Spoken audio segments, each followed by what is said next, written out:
चंद्रमा की धरती से गायब हुआ प्रज्ञान रोवर, वैज्ञानिकों में मचा हड़कंप। कैसे टूट गया प्रज्ञान रोवर का धरती से कनेक्शन?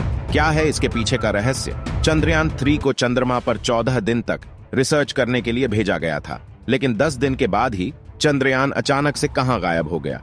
चंद्रयान से कैसे इसरो के वैज्ञानिकों का कनेक्शन टूट गया? चंद्रमा पर ऐसा क्या हुआ? ऐसी कौन सी रहस्यमयी घटना घटी जिसके चलते चंद्रयान के 14 दिन के मिशन को 10 दिन में ही समाप्त करना पड़ गया? आज इस वीडियो में इन्हीं सभी सवालों का जवाब जानेंगे। लेकिन उससे पहले अगर आप भी इसरो के वैज्ञानिकों को सपोर्ट करते हैं तो वीडियो को लाइक करके कमेंट में जय हिंद लिख दीजिए। दोस्तों, जहां एक तरफ सूर्ययान आदित्य L1 के सफल लॉन्चिंग पर दुनिया भर के लोगों में खुशी का माहौल है, वहीं दूसरी तरफ हमारा प्रज्ञान रोवर अचानक से चंद्रमा की धरती से गायब हो गया। इसरो के स्पेस सेंटर से चंद्रयान 3 का कनेक्शन कट गया।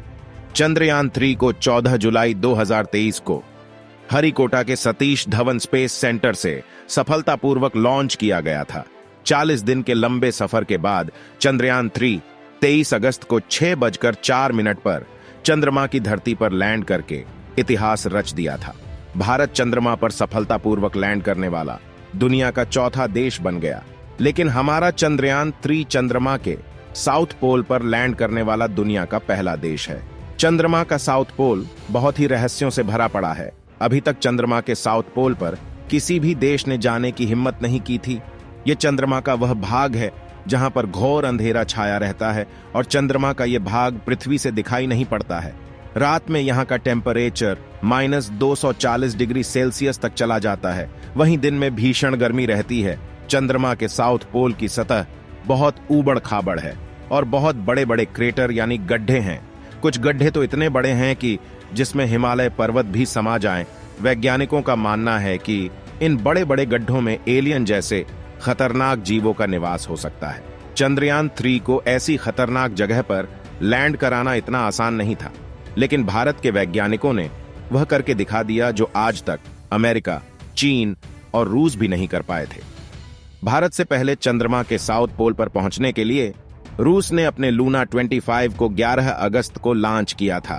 बताया जा रहा था कि लूना 25 भारत के चंद्रयान से 1-2 दिन पहले चंद्रमा के साउथ पोल पर पहुंच जाएगा, लेकिन चंद्रयान 3 के आगे रूस का लूना 25 घुटने टेक दिया और चंद्रमा की सतह पर लैंड होने से पहले ही क्रैश हो गया। चंद्रयान जब से चंद्रमा की धरती पर कदम रखा है तब से लगातार अपने रिसर्च को अंजाम देने में लगा है और एक से बढ़कर एक बड़े बड़े खोजों को अंजाम भी दिया।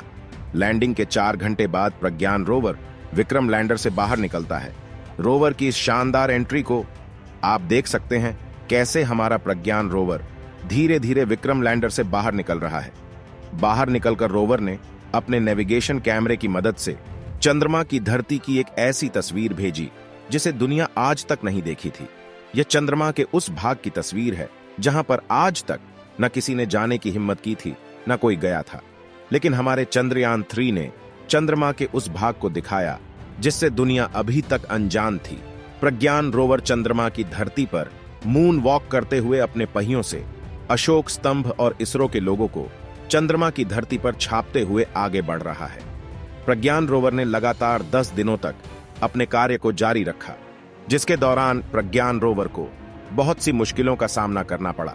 लेकिन फिर भी प्रज्ञान रोवर ने ऐसे बड़े बड़े खोजों को अंजाम दिया जिसे देखकर दुनिया भर के वैज्ञानिक हैरान हैं।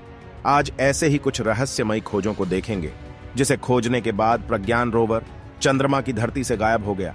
दोस्तों, अगर अभी तक अपने चैनल को सब्सक्राइब नहीं किया है तो चैनल को सब्सक्राइब कर लीजिए। आपको बता दें कि हमारे इसरो के वैज्ञानिकों ने अपने इस मिशन को 614 करोड़ रुपए में कंप्लीट कर लिया था। जहां 600 करोड़ रुपए बॉलीवुड की एक मूवी बनाने में खर्च हो जाते हैं, वही इसरो के वैज्ञानिकों ने अपने चंद्रयान को चंद्रमा की धरती पर भेज दिया। वही रूस ने अपने लूना 25 को 1600 करोड़ रुपए से ज्यादा खर्च करके एक पावरफुल रॉकेट के साथ लॉन्च किया था, लेकिन फिर भी उसका लूना 25 सफल लैंडिंग नहीं कर पाया और क्रश हो गया। दुनिया भर की बड़ी बड़ी स्पेस कंपनियां, चीन, अमेरिका जैसे देश हैरान है। सब यह जानना चाहते हैं कि भारत ऐसी कौन सी टेक्नोलॉजी को यूज करता जो इतने कम पैसे में चंद्रमा पर सफलतापूर्वक लैंड हो गया। यह हम सभी भारतवासियों के लिए गर्व की बात है कि हमारे इसरो के वैज्ञानिकों का नाम दुनिया भर की बड़ी बड़ी स्पेस एजेंसियों में लिया जा रहा है। दोस्तों, विक्रम लैंडर ने चंद्रमा पर 100 मीटर के दायरे में अपनी रिसर्च को अंजाम देते हुए बहुत से महत्वपूर्ण तत्वों को खोज निकाला है, जिसमें aluminium, calcium, iron, chromium, manganese, titanium, silicon और इसके साथ ही ऑक्सीजन को भी डिटेक्ट किया है। इसरो के लिए यह एक बहुत बड़ी सफलता है। इसके साथ साथ चंद्रयान ने चंद्रमा की सतह का टेम्परेचर पता किया और चंद्रमा पर आने वाले भूकंप को भी महसूस किया। दोस्तों, आपको बता दें कि विक्रम लैंडर और प्रज्ञान रोवर दोनों ही सौर ऊर्जा से चलते हैं। जब तक इनमें लगे सोलर पैनल पर सूर्य की किरणें पड़ती रहेंगी, तब तक ये काम करते रहेंगे। लेकिन चंद्रमा पर सूरज की रोशनी हमेशा नहीं रहती है। चंद्रमा पर धरती की तरह 24 घंटे का दिन रात नहीं होता है। चंद्रमा पर 14 दिन का एक दिन होता है और 14 दिन की एक रात होती है। चंद्रमा पर 23 तारीख को दिन निकला था, इसीलिए चंद्रयान 3 को उसी दिन चंद्रमा पर लैंड कराया गया था, जिससे विक्रम लैंडर और प्रज्ञान रोवर को 14 दिन तक लगातार सूर्य की किरणों से एनर्जी मिलती रहे और यह अपना काम करते रहे। सब कुछ ऐसा ही हुआ। विक्रम लैंडर और प्रज्ञान रोवर से लगातार 10 दिनों तक काम लिया गया, लेकिन अब चंद्रमा पर 14 दिन की रात होने वाली है। अब सूर्य की किरणें उनके सोलर पैनल पर ठीक से नहीं पड़ रही है, जिसके चलते इनको कार्य करने के लिए पर्याप्त एनर्जी नहीं मिल रही है। इसलिए प्रज्ञान रोवर और विक्रम लैंडर के कार्य को अब रोक दिया गया है और उनमें लगे सभी उपकरणों को बंद कर दिया गया है।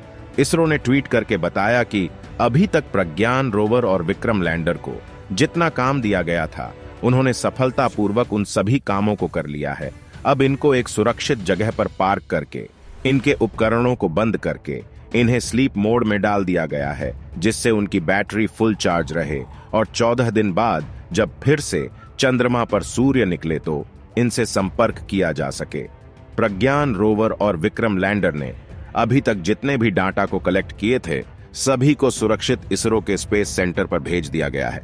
आपको बता दें कि विक्रम लैंडर के रिसीवर को ऑन रखा गया है और प्रज्ञान रोवर के सोलर पैनल को ऐसे सेट किया गया है कि जब 23 सितंबर को चंद्रमा के दक्षिणी ध्रुव पर फिर से सूर्य का उदय होगा तो सूर्य की किरणें सीधे रोवर के पैनल पर पड़े, जिससे प्रज्ञान रोवर की नींद खुल सके और एक बार फिर से प्रज्ञा रोवर से संपर्क जोड़ा जा जाए और आगे के रिसर्च को अंजाम दिया जा सके।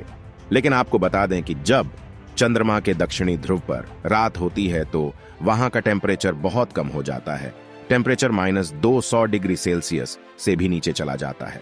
ऐसे में कोई भी उपकरण कार्य करना बंद कर देगा। रोवर की बैटरी भी खराब हो सकती है अगर अगले सूर्य उदय पर विक्रम लैंडर और प्रज्ञान रोवर से संपर्क नहीं हो पाता है तो प्रज्ञान रोवर और विक्रम लैंडर हमेशा के लिए चंद्रमा की धरती पर पड़े रहेंगे। लेकिन हम सभी भारतवासियों को उम्मीद है कि प्रज्ञान रोवर एक बार फिर से अपनी नींद से उठेगा और बचे हुए अपने कामों को अंजाम देगा। दोस्तों, आप इसके बारे में क्या सोचते हैं? क्या हमारा प्रज्ञान रोवर एक बार फिर से अपनी नींद से उठेगा? क्या चंद्रमा के और बहुत से रहस्यों से पर्दा उठेगा? अपनी राय कमेंट में जरूर दें। वीडियो पसंद आई हो तो वीडियो को लाइक करके दोस्तों को भी शेयर कर दें। ऐसे ही और वीडियो के लिए चैनल को सब्सक्राइब कर लें।